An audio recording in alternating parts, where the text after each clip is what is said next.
بسم اللہ الرحمن الرحیم بسم اللہ الرحمن الرحیم الحمد للہ رب العالمین والصلاة والسلام علی رسولہ محمد وآلہ واصحابہ اجمعین اما بعد 10 نمبر 197 آج کے سبق کا عنوان ہے حقیقت اور مجاز کو جمع کرنے کی بحث حصہ 2۔ پچھلے سبق میں بتایا تھا کہ حقیقت اور مجاز کو ایک لفظ میں جمع نہیں کر سکتے، یعنی یہ جائز نہیں ہے کہ ایک لفظ ایک مرتبہ بولا جائے اور اس سے اسی جگہ حقیقی معنی بھی مراد ہو اور مجازی معنی بھی مراد ہو، یا تو بیک وقت حقیقی معنی مراد ہوگا اور یا تو بیک وقت مجازی معنی مراد ہوگا۔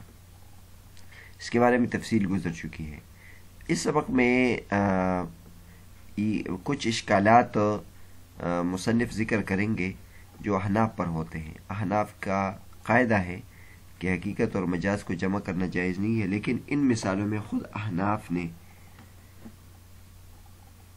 حقیقت اور مجاز کو جمع کیا ہے، تو مصنف اس کے جوابات بیان کریں گے کہ وہاں نظر ایسا آ رہا ہے کہ حقیقت اور مجاز کو جمع کیا، لیکن در حقیقت ہم نے حقیقت اور مجاز کو جمع نہیں کیا ہے۔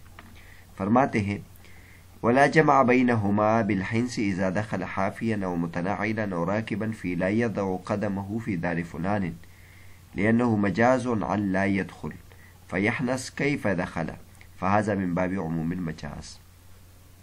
اعلم أنه يذكر ها هنا مسائل تتراءى أن جمعنا فيها بين الحقيقة والمجاز. أولها إذا حلف لا يضع قدمه في دار فلان يحنث إذا دخل حافيا أو متناعلا أو راكبا، والدخول حافيا معناه الحقيقي والباقي بطريق المجاز، فقوله في لا يضع متعلق بقوله لا جمع بينهما، وإنما حملناه على المعنى المجازي لأن معناه الحقيقي مهجور، إذ ليس المراد أن ينام ويضع القدمين في الدار وباقي الجسد يكون خارج الدار، وفي العرف صار عبارة عن لا يدخل الدار. ولا جمع بینہما، اور حقیقت اور مجاز کے درمیان جمع نہیں ہے قسم میں جب وہ داخل ہو جائے ننگے پاؤں یا جوتے پہن کر یا سوار ہو کر، اگر وہ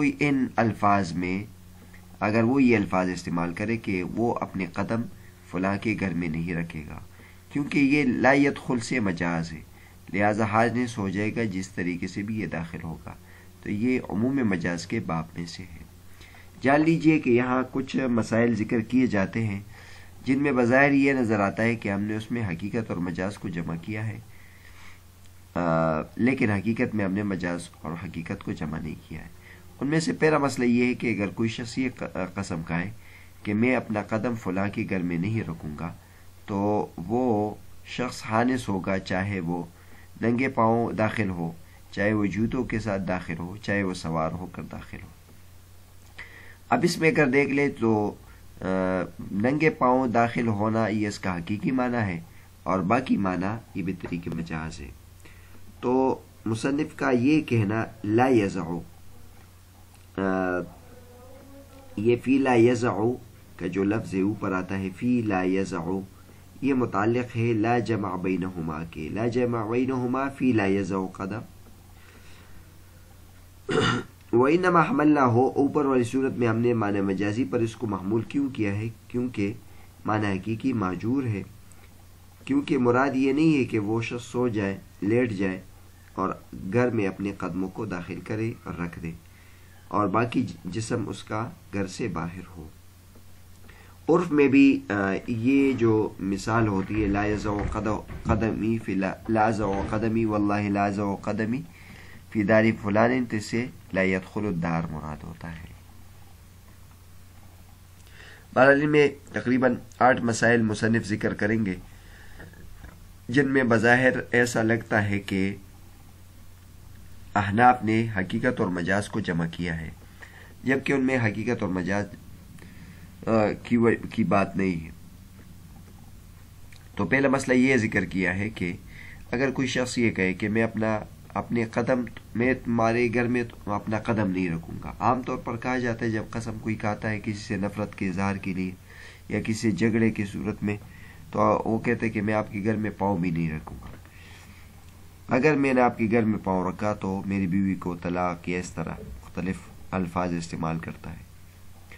تو اس صورت میں حناف کہتے ہیں کہ اگر یہ شخص جس طریقے سے بھی اس کے گھر میں داخل ہوا، چاہے وہ ننگے پاؤں داخل ہو، چاہے وہ جوتے پہن کر یا سوار کی شکل میں یا اوپر چھت سے آ جائے، ان تمام صورتوں میں یہ حانس ہو جائے گا اور اس کی بیوی کو طلاق ہو جائے گی.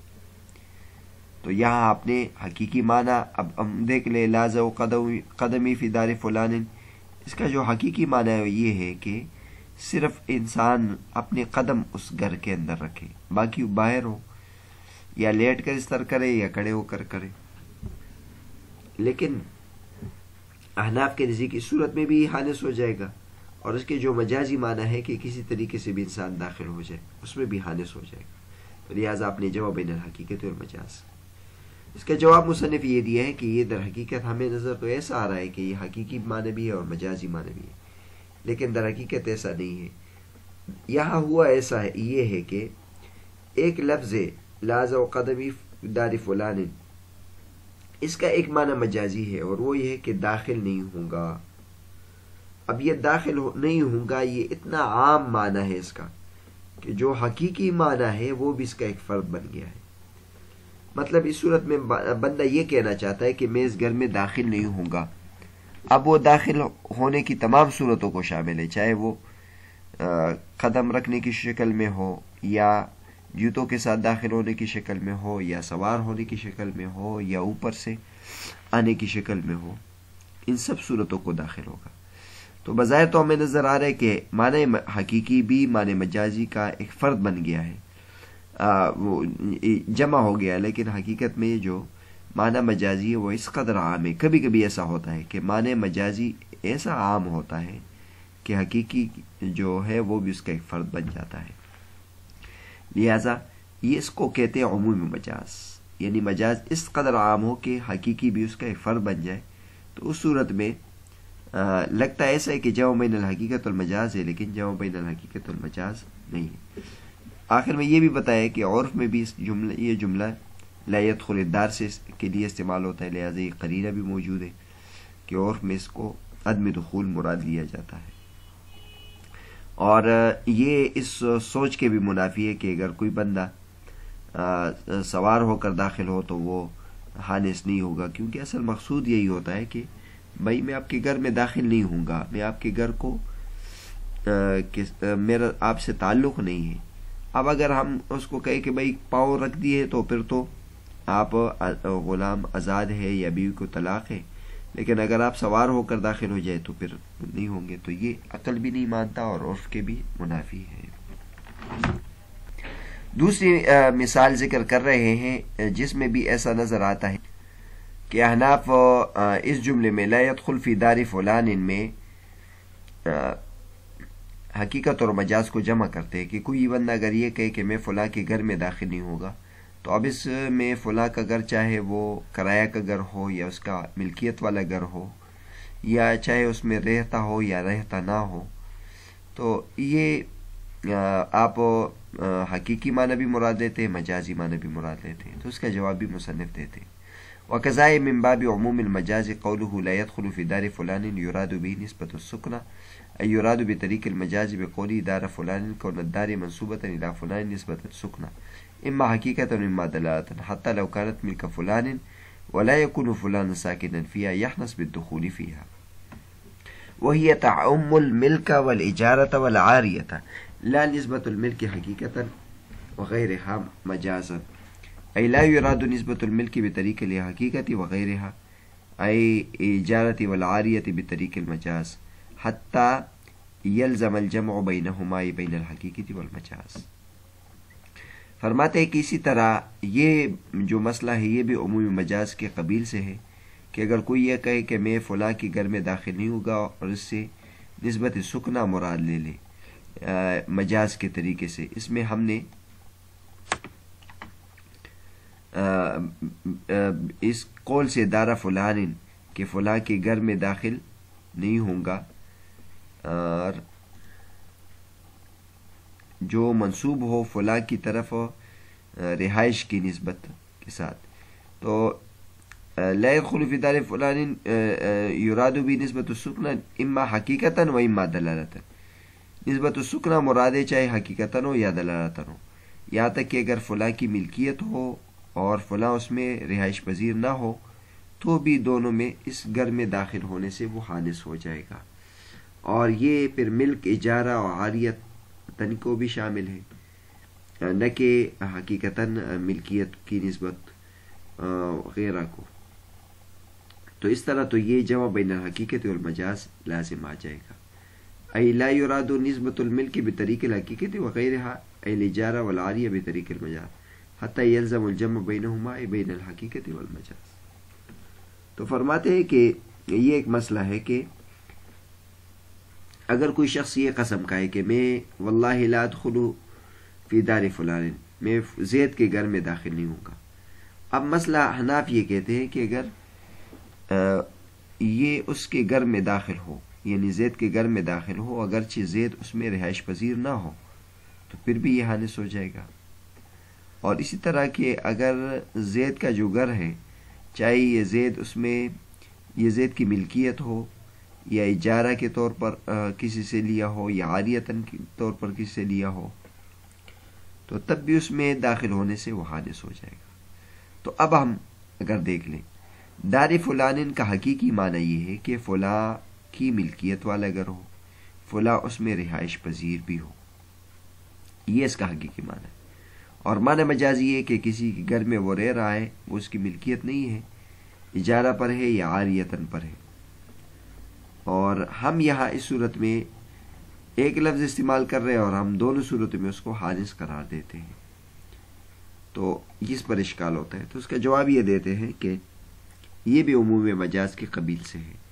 دراصل جب وہ یہ کہتا ہے کہ میں فلاں کے گھر میں داخل نہیں ہوں گا تو اس سے نسبت سکنہ مراد ہے بطریق مجاز.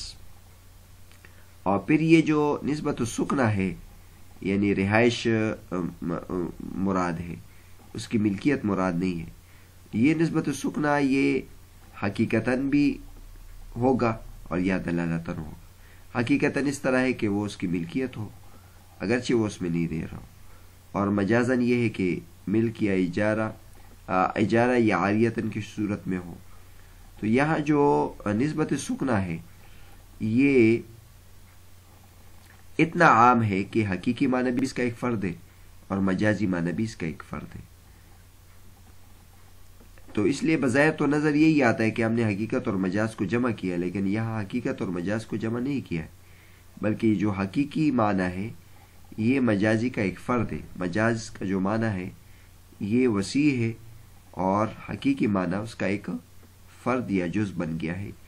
اس لیے بظاہر تو نظر آ رہا ہے کہ ہم نے حقیقت اور مجاز کو جمع کیا، لیکن حقیقت میں حقیقت اور مجاز جمع نہیں ہے. تو آج کا جو سبق تھا وہ اس موضوع پر تھا کہ حقیقت اور مجاز کو ایک لفظ میں جمع نہیں کر سکتے. پھر اس بیس کے بعد علامہ صدر الشریعہ رحمۃ اللہ علیہ نے اشکالات کا سلسلہ شروع کیا تھا کہ احناف پر اعتراض ہوتا ہے کہ آپ خود کہتے ہیں کہ حقیقت اور مجاز کو ایک لفظ میں جمع نہیں کر سکتے، لیکن ہم آپ کو چند مثالیں بتاتے ہیں کہ آپ لوگوں نے بھی اس میں حقیقت اور مجاز کو جمع کیا ہے. تو آج کے سبق میں ان میں سے دو مسئلے ہم نے ذکر کر دیے. یہ کچھ چند مسائل اور بھی ہیں، انشاءاللہ اگلے سبق میں اس کا آ جائے گا. پہلا مسئلہ یہ ہے کہ اگر کوئی شخص یہ لفظ استعمال کرتا ہے کہ میں فلاں کے گھر میں قدم نہیں رکھوں گا، تو اب قدم رکھنے کا حقیقی معنی سے بھی آپ اس کو حادث قرار دیتے ہیں، اور اگر اس کا مجازی معنی پر عمل کرے تو اس سے بھی حادث ہے. اس کا جواب یہ دیا ہے کہ یہ عموم مجاز کے قبیل سے ہے. دوسرا مسئلہ یہ ہے کہ فلاں کے گھر میں داخل نہیں ہوگا، اور فلاں کے گھر سے اگر وہ اس کا ملکیتی گھر ہے اس میں بھی حادث ہو جائے گا، اور عاریتاً کا جو گھر ہے اس میں بھی حادث ہو جائے گا. تو اس کا جواب دیا ہے کہ یہ بھی عمومی مجاز کے قبیل سے ہے، یعنی ایسا عام معنی مراد ہے جو حقیقت کو بھی شامل ہے اور مجاز کو بھی شامل ہے. اس لیے ذہن میں یہی آتا ہے کہ جمع بین الحقیقت والمجاز ہے، لیکن حقیقت میں جمع بین الحقیقت والمجاز نہیں ہے.